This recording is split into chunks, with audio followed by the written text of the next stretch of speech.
Gloire à Dieu. On continue notre belle petite étude sur comment évangéliser.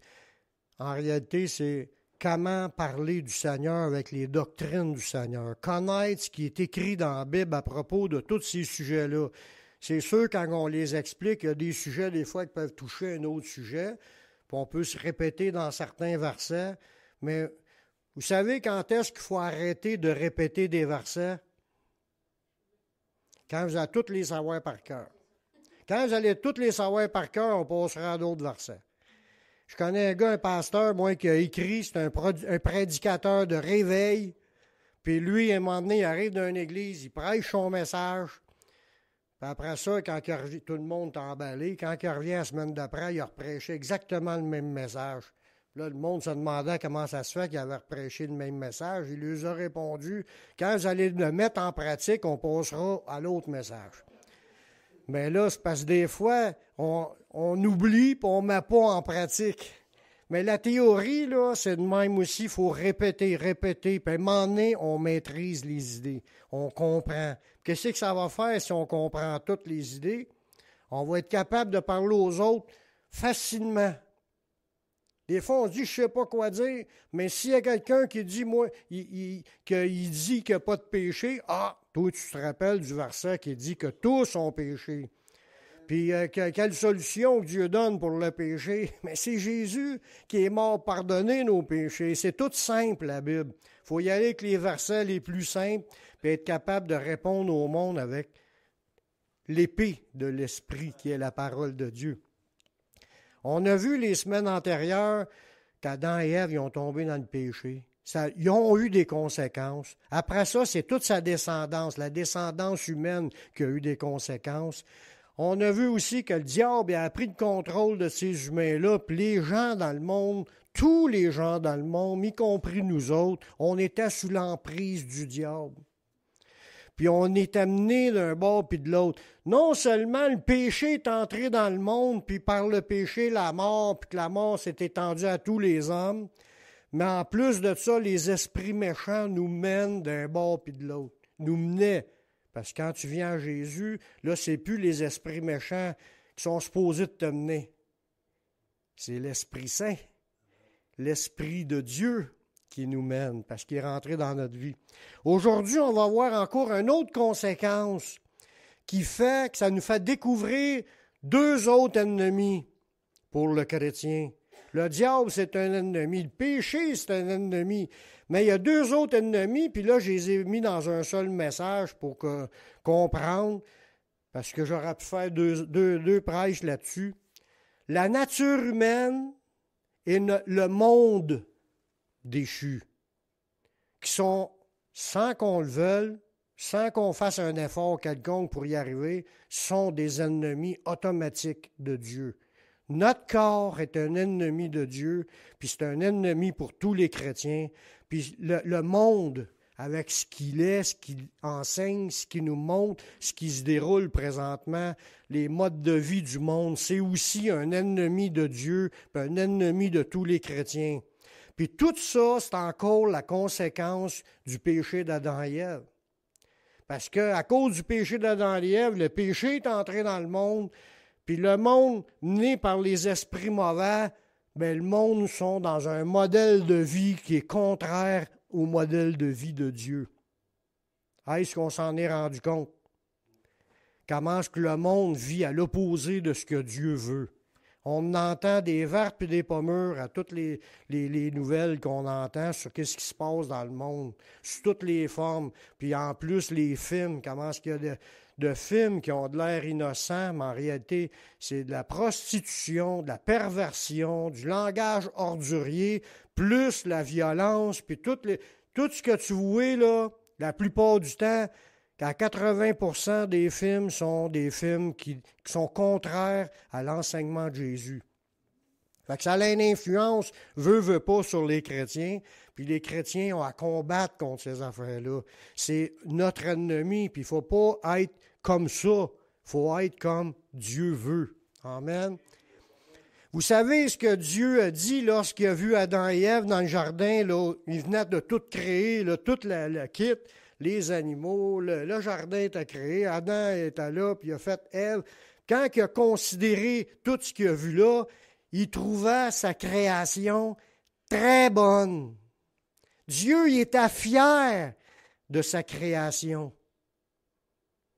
Il n'était pas déçu, c'était pas comme je vais faire ça, puis je suis obligé, puis là, je fais ça, là, mais ça. Non, quand il a vu le résultat, tout était super beau avant qu'il pêche. C'est ça nous dit dans Genèse 1,31. Dieu vit tout ce qu'il avait fait, et voici, cela était très bon. T'as pas un bon. C'était très bon ce qui se produisait là. Ainsi, un soir et un matin, ce fut le 6e jour. Là, si on se pose la question, comment Dieu considère-t-il sa création maintenant? C'était très bon avant qu'il tombe dans le péché, mais là, avec tout ce que je vous ai énuméré de ce qui est entré dans le monde depuis la désobéissance, les guerres, les tueries, les corruptions, les abus sexuels, tout ce que tu vois là, de corruption, là, pensez-vous que Dieu il est content? Le monde, il est rendu perverti. Perverti, ça veut dire pervers, ça veut dire corrompu, croche, sale, un peu dégueulasse, dégoûtant. Sortez-les tous les mots du dictionnaire, ça veut tout dire ça.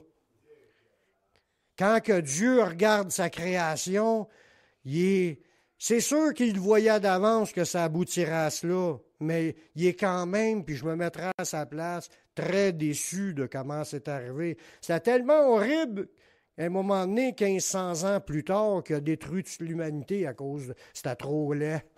C'était trop grave. Il y a juste une famille qui était sauvée dans toute l'humanité au déluge. Mais après ça, le monde se repeuplé, puis la corruption est encore full aujourd'hui, comme au temps de Noé. Puis corrompu aussi, comme au temps de Sodome et Gomorrhe. C'est corrompu de A à Z. Puis s'il y aurait d'autres lettres à rajouter, on les rajoutera parce que c'est encore plus, c'est le comble de la corruption aujourd'hui. Qu'est-ce qui s'est passé? Bien, il s'est passé que le péché est entré dans le monde, l'esprit du mal est rentré dans le monde, a pris le contrôle, puis là, ça a déchéance au complet. Dans son état de déchu, l'homme, il a tout gâché. Maintenant, il y a un autre esprit qui mène sa vie. C'est ça qu'on a vu la semaine passée, comment est-ce que le royaume d'aujourd'hui s'est appelé aussi le royaume des ténèbres, c'est appelé aussi la vallée de l'ombre de la mort. Les gens auraient été retenus dans le bien par Dieu s'ils avaient écouté. Si Adam et Ève avaient écouté Dieu, ils auraient été retenus dans le bien. L'action de Dieu, la bénédiction de Dieu que Dieu met sur les gens, là, quand tu es en communion avec lui, il y a de quoi de surnaturel qui les aura gardés dans le bien. Mais en se détournant de lui, ils ont été relâchés dans leur nature pécheresse. C'est ça que ça dit dans Romains chapitre 1, le verset 23. À cause qu'ils ont changé la gloire du Dieu incorruptible en image représentant l'homme corruptible, ils ont changé, ils ne prient plus Dieu, ils prient des images, des statues d'hommes, des statues d'oiseaux, des statues d'animal à quatre pattes, ou des statues de reptiles, ou des images ou des statues. À cause qu'ils se sont détournés de Dieu, ça dit, c'est pourquoi Dieu les a livrés. Le fait que les humains n'ont pas cherché Dieu dans leur vie, Dieu les laisse aller dans leur corruption. Il les a livrés dans leur corruption. Si ça va tellement mal aujourd'hui, c'est parce que le monde sont livrés à eux-mêmes dans leurs propres désirs corrompus que leur corps et que Satan les entraîne. Dieu les a livrés à l'impureté selon les convoitises de leur cœur. Un cœur déconnecté d'avec Dieu entraîne des corruptions, puis entraîne des actions corrompues aussi. C'est ça qui se passe dans le monde. Les actions corrompues se déroulent parce que les gens sont déconnectés d'avec Dieu. Ça dit parce qu'ils sont détournés. Au lieu de s'en aller à Dieu, ils s'en vont à d'autres choses. Puis là, il arrive qu'ils sont livrés à eux-mêmes. Puis ça dit au bout, en sorte qu'ils déshonorent eux-mêmes leur propre corps.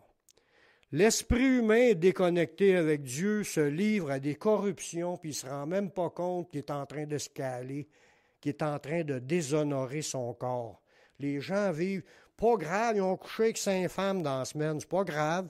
Eux autres sont contents, mais ils ne sont pas rendus compte que quand ils vont passer devant Dieu, le déshonneur qu'ils vont avoir causé à leur vie, ils vont être considérés quoi? Des pervers. Ils ne seront pas considérés comme des saints. Ils vont être considérés comme des pervers à cause de cela. Sans l'effet bénissant de Dieu puis de sa parole, ils deviennent égarés, étrangers à la vie de Dieu. Parce que Dieu, là, il y a une manière de voir la vie, là. Dieu, il y a une manière de voir la vie qui s'attend que chacun de nous, on la vive comme lui a sa manière de vivre. Lui, il voit la manière de vivre, c'est l'amour, la justice, la droiture, la sainteté. C'est de même que Dieu veut que les humains vivent. Il y a un plan, il a déjà tout planifié, il nous a déjà tout expliqué dans sa parole, de la manière qu'il voudrait qu'on vive. Puis ça, c'est la manière de Dieu. Mais si tu es déconnecté d'avec Dieu, ça fait que toi, tes pensées perverses se mélangent, puis c'est pas grave. Ah, tout le monde fait ça, ils ont de l'air du fun, on fait la même chose que tout le monde, parce qu'on est influencé par le monde, puis par aussi les désirs que notre corps a. Si on se laisse aller au désir de notre corps, ça n'a pas de frein. Lui, il veut toujours plus de plaisir, satisfaction charnelle, là, ça dépend de chaque personne. On est tous différents, on a tous des désirs différents, mais il y en a qui désirent avoir plus de biens, plus de richesses, d'être vus plus que par tout le monde parce qu'ils cherchent la gloire. Il y en a d'autres qui cherchent les plaisirs sexuels. Il y en a qui les plaisirs de manger, puis de boire, puis de saouler. Puis il y en a d'autres, chacun a ses passions puis ses corruptions, mais la déchéance, c'est ça qui est le but du désir humain sans connaître Dieu. La morale a pris de bord. Dans Éphésiens 4,18, ça dit, en parlant des gens, ils ont l'intelligence obscurcie. Ils sont étrangers à la vie de Dieu. Comme vous disiez tantôt, Dieu, lui, il nous enseigne un mode de vie, puis le mode de vie qui lui fait plaisir à lui. Mais si tu ne le connais pas parce que tu n'es pas connecté avec Dieu, puis tu ne lis pas la Bible, puis tu ne veux pas le savoir, tu ne peux pas rentrer dans ce mode de vie-là. Tu penses que tu es correct, qu'est-ce que tu fais, mais telle voie par à droite un homme, mais son issue, c'est la voie de la mort. On a besoin de connaître ce qui plaît à Dieu pour marcher dans la voie de Dieu. Amen. Fait que les gens, sans l'effet bénissant de Dieu, deviennent intelligence obscurcie. Ils ne discernent même plus, là, ils voient noir dans les choses noires de Dieu. Ils ne voient pas la lumière de Dieu. Ils sont étrangers de la vie de Dieu à cause de l'ignorance. Voyez-vous, quand tu ne cherches pas à connaître, en te connectant à Dieu, en demandant qu'il se révèle dans sa parole, si tu ne cherches pas à connaître, tu es ignorant. Tu ne sais pas c'est quoi qui sera la meilleure affaire ou savoir ce que Dieu veut de toi. Pour ça qu'il faut chercher à ce que Dieu nous montre ce qui vient de lui, pour qu'on marche dans ce que lui a préparé d'avance pour nous. Puis ça, c'est à cause qu'on est ignorant, à cause aussi de l'endurcissement du cœur, parce que des fois, Dieu nous l'a dit, ce qu'il voulait, mais on s'est dit, non, moi non. Non, j'en fais assez de même. Ah, je suis assez conscient. Ah, j'ai fait ça, là, aujourd'hui, là, je pense à moi, tu sais. On trille, puis on se bloque, puis notre cœur s'endurcit, puis ça nous empêche aussi d'avancer. Il y a un combat parce que notre corps, lui, ça ne tente pas de faire ce que Dieu veut. Fait que veut pas, chaque chrétien a un combat avec son corps. Puis le monde. Comme Jésus l'a dit, ne pas écouter Dieu nous amène à marcher dans les ténèbres. Dans Jean 8, 12, il dit, Jésus leur parla de nouveau, puis il dit, Jésus a dit, « Je suis la lumière du monde. Celui qui me suit ne marchera pas dans les ténèbres, mais il aura la lumière de la vie.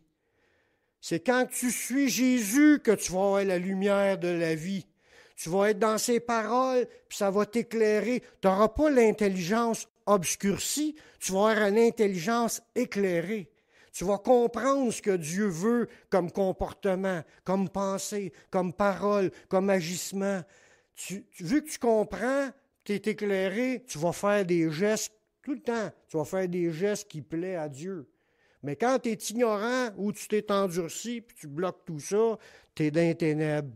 Tu penses que c'est correct, puis tu ne passes pas le test devant Dieu. Tu ne marches pas dans la foi, la vraie foi. Marcher dans la foi là, en Jésus, c'est de croire en lui et croire en sa parole, puis demander que sa parole nous éclaire. Il faut le faire, frères et sœurs. Il n'y a pas de raccourci à ça. Moi, pour connaître la Bible, il a fallu que je m'applique à la lire. Il y en a-tu d'autres qui aiment ça, lire la Bible, vouloir savoir ce qu'il y a dedans? Si vous êtes de même, vous avez le cœur à vouloir connaître la vérité. Vous voulez savoir ce que Jésus dit. Puis là, à ce moment-là, vous allez être éclairé. Mais si vous laissez votre Bible fermée toute la semaine, t'as beau savoir que Jésus, c'est le Sauveur, mais c'est ce qui pourrait nous allumer dans tout ça, on ne s'en occupe pas. On ne le lit pas, on ne le laisse pas rentrer, on ne pense pas à ça, fait qu'on ne peut pas le vivre. Voyez-vous, on a un combat entre frères et sœurs face à ce que Dieu a dit, puis ce qui doit être vécu dans notre vie conforme à ce qu'il a dit. Puis pour y arriver, mais il faut que tu laisses rentrer la lumière pour qu'elle renouvelle ton intelligence, pour que tu avances dans ce chemin-là. Tu commences à quelque part. La journée que tu lui donnes ta vie, après ça, tu vas grandir dans le Seigneur. Puis tu vas devenir toi-même une lumière dans ce monde parce que tu connais les paroles de Dieu. Amen. Tandis que le contraire de ça, l'homme sous le contrôle de l'esprit de rébellion, lui, il se laisse entraîner dans les volontés perverses de sa chair, puis le diable excite les passions de la chair. Quand que la Bible a dit que c'est le tentateur, le diable il est appelé le tentateur, pas juste un passage, plusieurs passages. Il est là pour tenter. Il tente quoi? Mais il tente la chair. Il tente les humains dans leur excitation, dans leur passion charnelle, dans ce qui leur tente, ce qu'eux autres aiment, ce que leur corps aime. Quand tu es mené par cet esprit-là, il t'emmène tout le temps dans des choses que Dieu ne veut pas. On est de même avant de connaître le Seigneur. Puis malheureusement, des fois, on est encore de même après l'avoir reçu, le Seigneur, dans notre vie.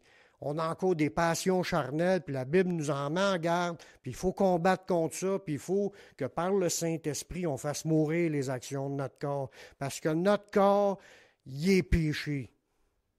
Même si tu as été sauvé, ton âme, ton esprit est sauvé, mais ton corps, lui, il est condamné. Puis la chair et le sang n'hériteront pas du royaume. Eux autres s'en vont en poussière. Dieu va nous donner un corps nouveau qui ne pêche plus. Bon, on n'est pas rendu là. On est encore dans l'étape du corps corrompu qu'on traîne à chaque jour. C'est notre carapace qui est là et qu'on va avec. Ça fait partie du combat du chrétien. Dans Éphésiens 2, ça nous dit ça, que l'esprit du monde nous entraîne dans notre volonté de notre chair et de nos pensées. Ça nous dit, vous étiez morts par vos offenses, par vos péchés, dans lesquels vous marchiez autrefois. Les péchés et les offenses, c'est là-dedans qu'on marchait. On en produisait des péchés et des offenses. Puis là, il dit, c'était selon le prince de la puissance de l'air, de l'esprit, le diable, qui agit d'un fils de rébellion. On était tous, ça le dit, nous étions tous de leur nombre, on vivait autrefois selon nos convoitises de notre chair. Notre chair a des désirs qui sont contraires à ceux de Dieu. On accomplissait les volontés de quoi? De notre chair. Ça, il faut réaliser une chose. On a une volonté ici, hein? On veut des choses mentalement, mais lui-ci il en veut des choses. Le physique a une volonté. Notre corps a une volonté. On accomplissait les volontés de notre chair et de nos pensées. Il y a deux volontés dans le chrétien. Il y a la volonté dans l'âme, dans l'esprit, qui décide de donner sa vie au Seigneur, puis le corps, il y a encore des désirs contraires à ceux de l'esprit. Fait que veut pas, on est en guerre. Puis ça dit même afin que vous ne fassiez point ce que vous voudriez. On est en guerre contre nous-mêmes, contre notre corps, qu'on va traîner jusqu'à la fin de notre vie. Oui. Puis le corps est excité par plein de choses, puis il faut prendre bien garde de ne pas se laisser entraîner par cela. Quand l'Esprit de Dieu a déjà contacté ici, puis on est connecté, mais lui, c'est un combat. Il faut apprendre par l'Esprit à faire mourir les actions du corps. C'est ça qu'on a vu dans le verset au début de la réunion, dans Galates 5, 24. Il dit, ceux qui sont à Jésus-Christ, ils ont crucifié la chair avec ses passions et ses désirs. Puis ça dit, si nous vivons par l'Esprit, marchons aussi par l'Esprit. Puis ça va être toute notre vie. On accomplissait les convoitises de notre chair, les volontés de notre chair et de nos pensées, puis on était par nature des enfants de colère, comme tout le monde. Le fait de ne pas rechercher Dieu, parce qu'on ne recherchait pas Dieu avant d'être chrétien, là, on est supposé de chercher Dieu une fois que tu es chrétien. Tu t'es repenti, là, tu es supposé de rechercher ce qui vient de Dieu. Les lumières, les révélations, la compréhension, puis même on veut plus que ça, on veut le vivre. On veut que le Saint-Esprit nous amène à vivre comme Dieu veut qu'on vive. Puis là, on va vivre une vie de paix, de joie, d'amour, de bonheur, de patience, de bonté, de douceur, de maîtrise de soi, qui est le fruit de l'Esprit. Si on vit dans l'Esprit, sinon on vit dans une vie charnelle. Mais on va le voir dans ce verset-là, que dans Romains 1, 28, ça dit « Comme ils ne se sont pas souciés de connaître Dieu », c'est ça qui est la vie de quelqu'un qui ne cherche pas Dieu, là. Il ne se soucie pas de connaître Dieu. Dieu les a livrés. La même chose que l'autre verset disait ça tantôt. Dieu les a livrés à leur sens qui est réprouvé. Parce que Dieu a déjà déclaré péché les sens pervertis des humains. C'est déjà réprouvé par Dieu que certains modes de vie, c'est inacceptable par Dieu. Fait que vu qu'ils ne se sont pas souciés de connaître Dieu, Dieu les a livrés à leurs sens qui sont réprouvés pour commettre des choses indignes. Tout à l'heure, ça disait, ils se déshonorent eux-mêmes dans pratiquant ces affaires-là.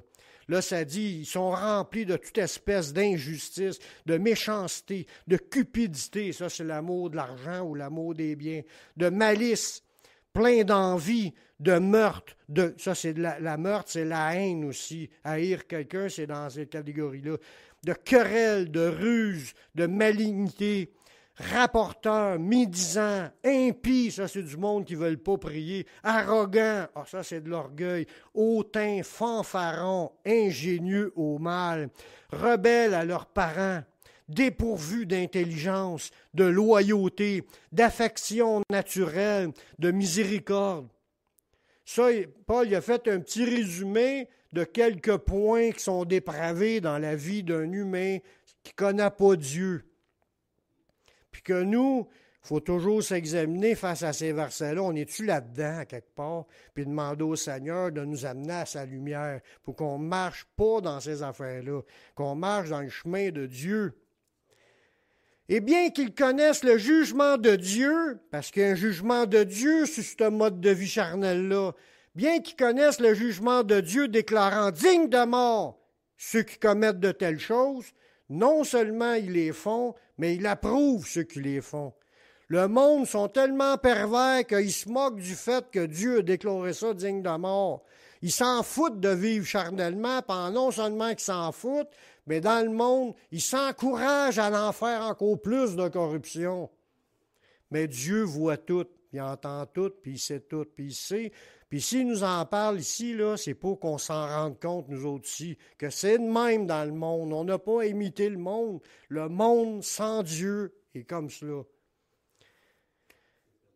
Puis là, dans tout ça, c'est parce que les gens, ils sont tentés par leur chair à faire comme les autres qui font ça. Là, quand ils font un party de débauche, ils sont contents parce que les autres, c'est ce que le chair veut faire, puis qu'il y en a d'autres qui le font. Ils embarquent des groupes, puis là, ils ils se prostituent entre eux autres. Puis ça a toujours été, ces affaires-là. C'est pas nouveau pour aujourd'hui. Ça a toujours été, c'était de même aussi dans ce temps-là. Mais aujourd'hui, plus ça va, les barrières s'ouvrent sur toutes les pires choses.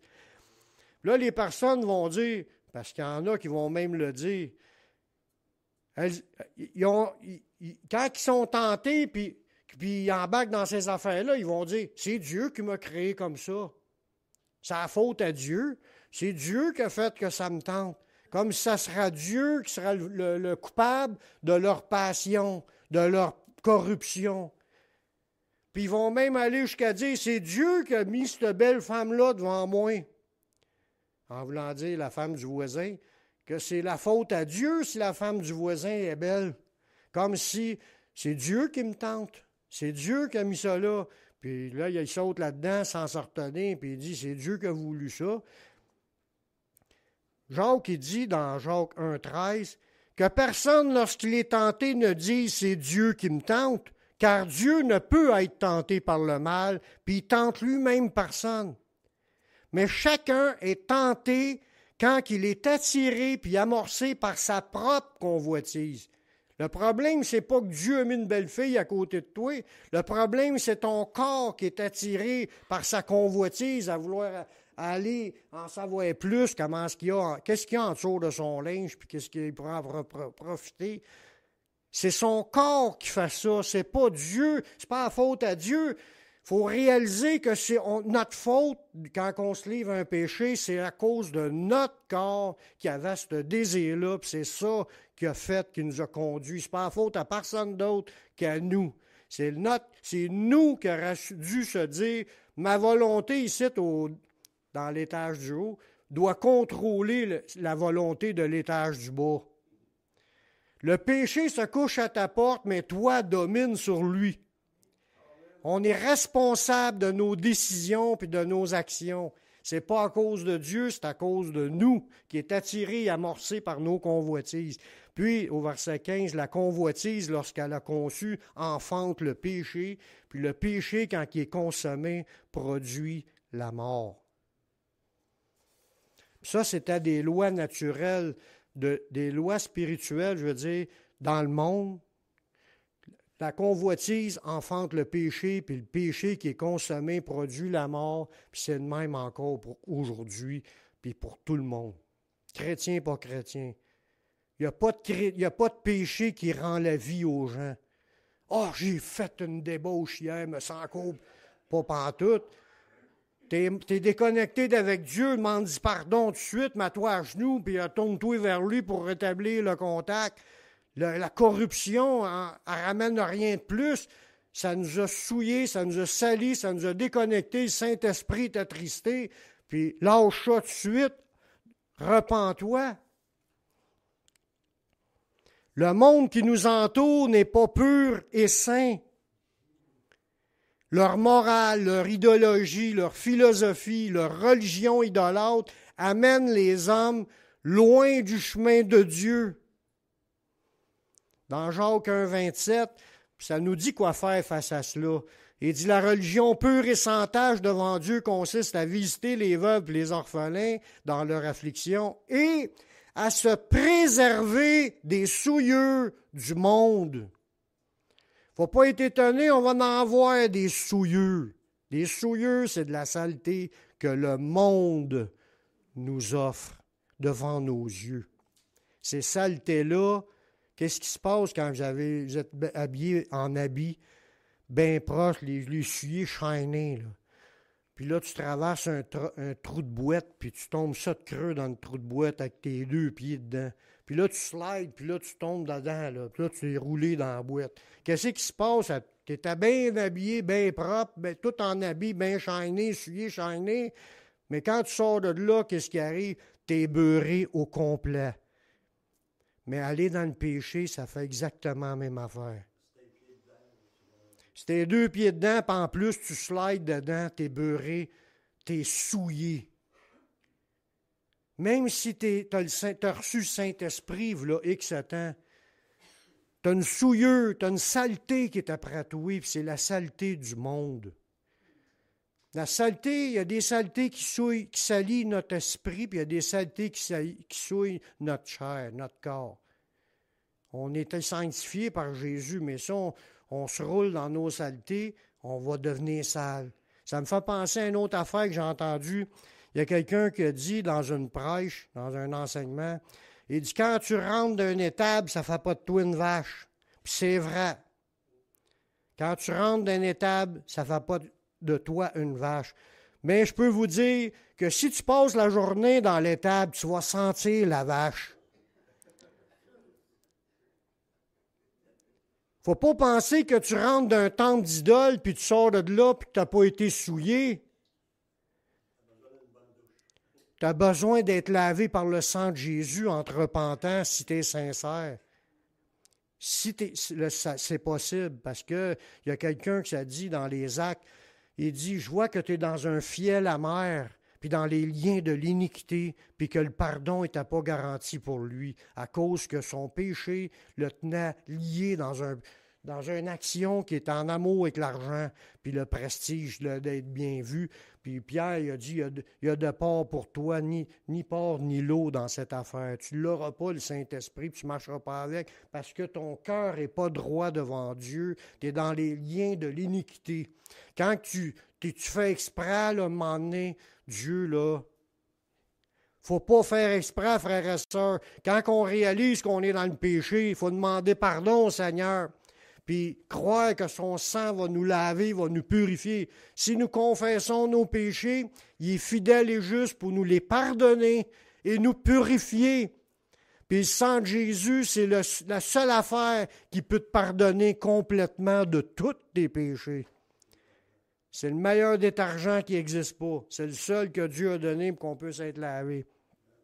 Mais avez-vous compris l'idée des souillures du monde? Il faut se préserver des souillures du monde. Le monde marche dans les esprits démoniaques, les doctrines tout croche, des morales tout croche, les philosophies, leur religion, toutes des affaires qui viennent du diable. On n'a pas touché à rien de ça, c'est-à-dire préserve-toi de cela. Notre chair et nos pensées, naturellement, sont corrompues par ce qu'on laisse entrer dans nos pensées. Quand tu écoutes des affaires, puis tu visionnes des affaires qui ne sont pas de Dieu, ton esprit est rendu souillé par ce que tu as laissé rentrer. Non. Mais quand tu es dans désaccord, qu'est-ce que tu vas faire aussitôt que tu vois l'affaire? Tu détournes les regards. Si tu plonges tes regards dans cela, puis tu continues à laisser tout rentrer, tu es rendu tout sale dans ton esprit. Dans Matthieu 6, 22, ça nous dit « L'œil est la lampe du corps. Si ton œil est en bon état, tout ton corps sera éclairé. Mais si ton œil est en mauvais état, tout ton corps sera dans les ténèbres. » Il parle à des chrétiens. On est-tu rempli de lumière de Dieu ou on est rempli de ténèbres? Par rapport à ce qu'on a laissé rentrer dans nos yeux. Si donc la lumière en toi est ténèbres, combien seront grandes ces ténèbres?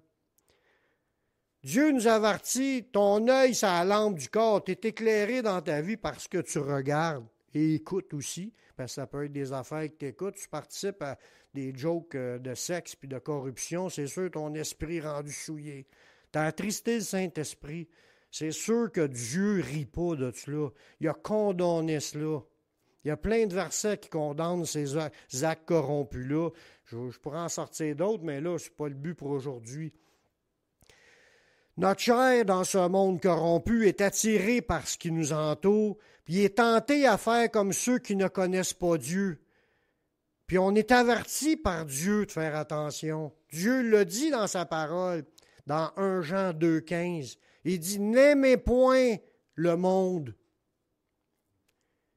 Ce qu'on voit là dans le monde, ce qui déplaît à Dieu, n'aime pas ça. Tu peux aimer les gens, aimez-vous les uns les autres. Je ne parle pas d'aimer les personnes, mais leur corruption, leur péché, il ne faut pas aimer ça, il ne faut pas embarquer là-dedans.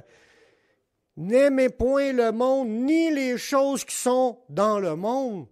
Si quelqu'un aime le monde, l'amour du Père n'est point en lui.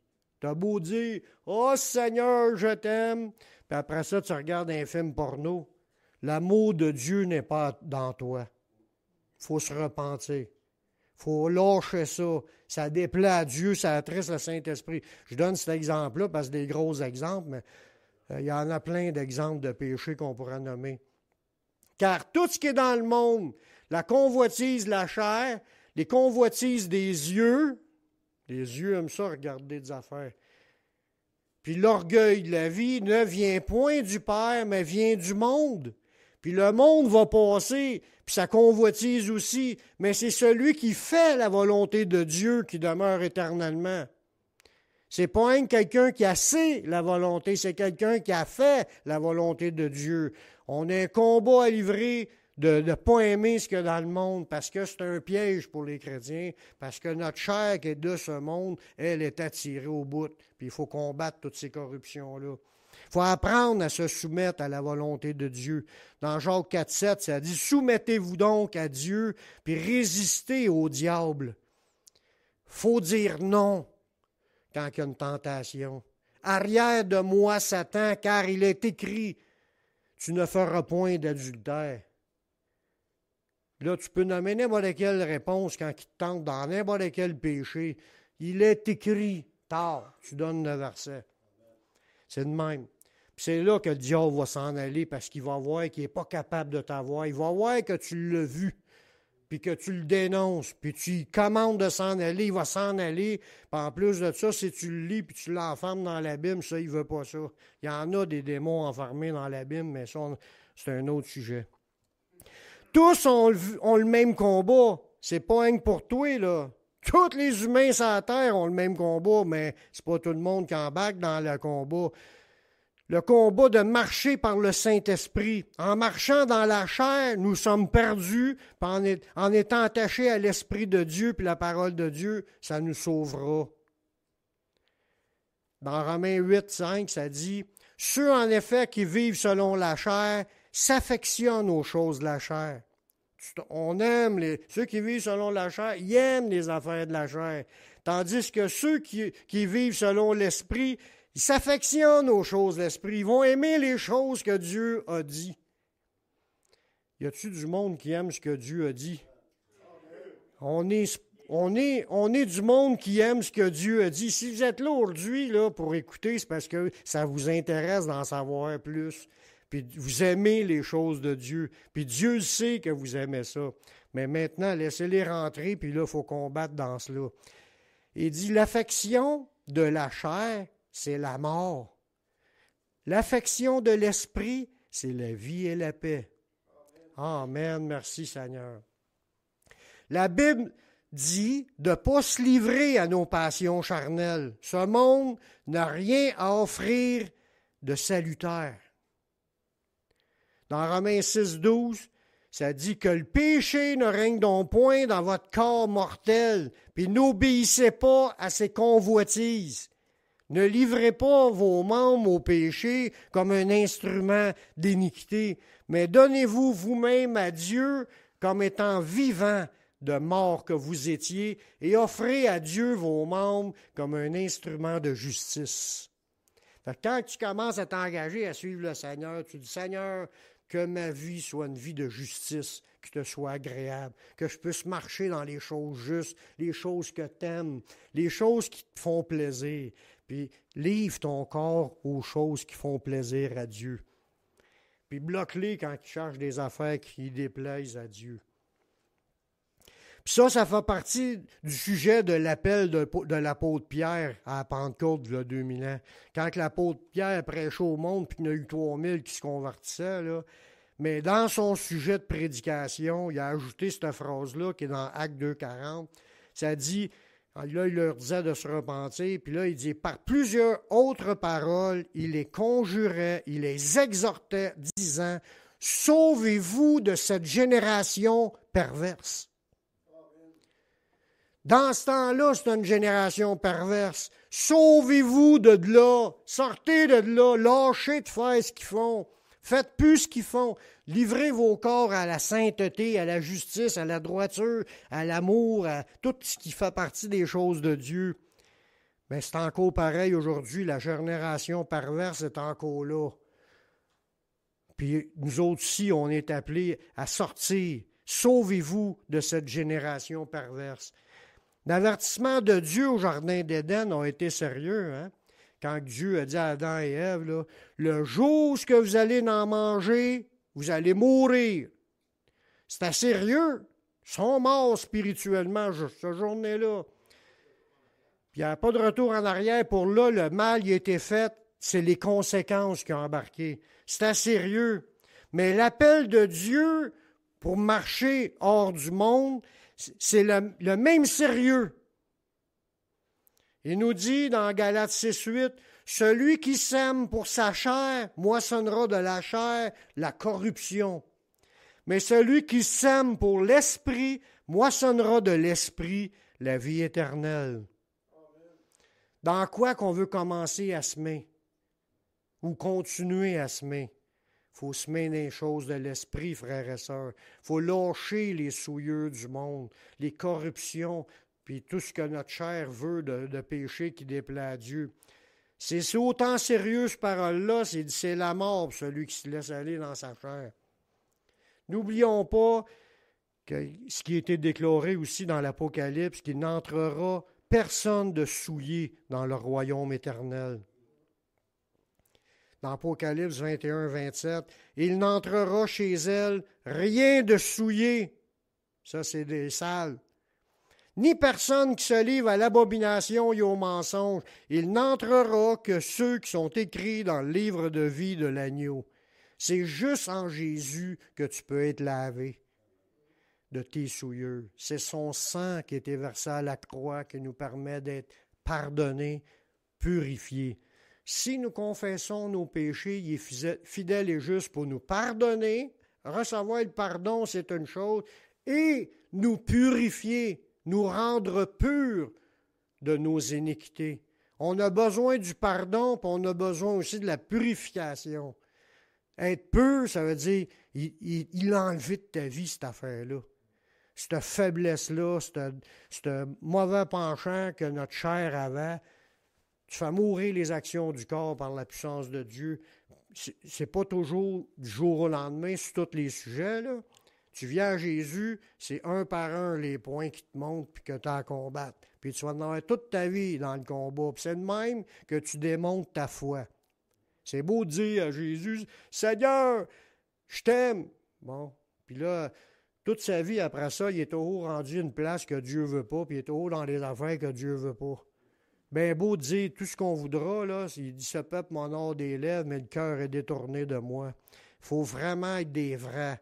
Il dit, « Si vous demeurez dans ma parole, vous êtes vraiment mes disciples. » Tu veux être un vrai disciple, obéis, marche selon sa parole. Il va te donner les éclaircissements, puis ta vie va être une lumière dans ce monde. Je finis avec un dernier verset. « Continuons à nous purifier de toute souillure de ce monde. » Dans 2 Corinthiens 7:1, ça nous dit « Ayant donc de telles promesses, bien-aimés, purifions-nous de toute souillure de la chair et de l'esprit, en achevant notre sanctification dans la crainte de Dieu. » Amen. Purifions-nous de toute souillure. Il y a tellement de belles promesses en Jésus là, que si tu ne veux pas y manquer, purifie-toi de toute souillure de la chair et de l'esprit. Tout ce que tu sais que Dieu ne veut pas, jette ça loin de toi. Il ne faut pas se comparer aux autres. Il faut vivre selon ce que Dieu nous montre. Puis notre chemin, quand on va arriver au bord, c'est nous qui recevra selon ce qu'on sera engagé. Voyez-vous, c'est le même pour tout le monde.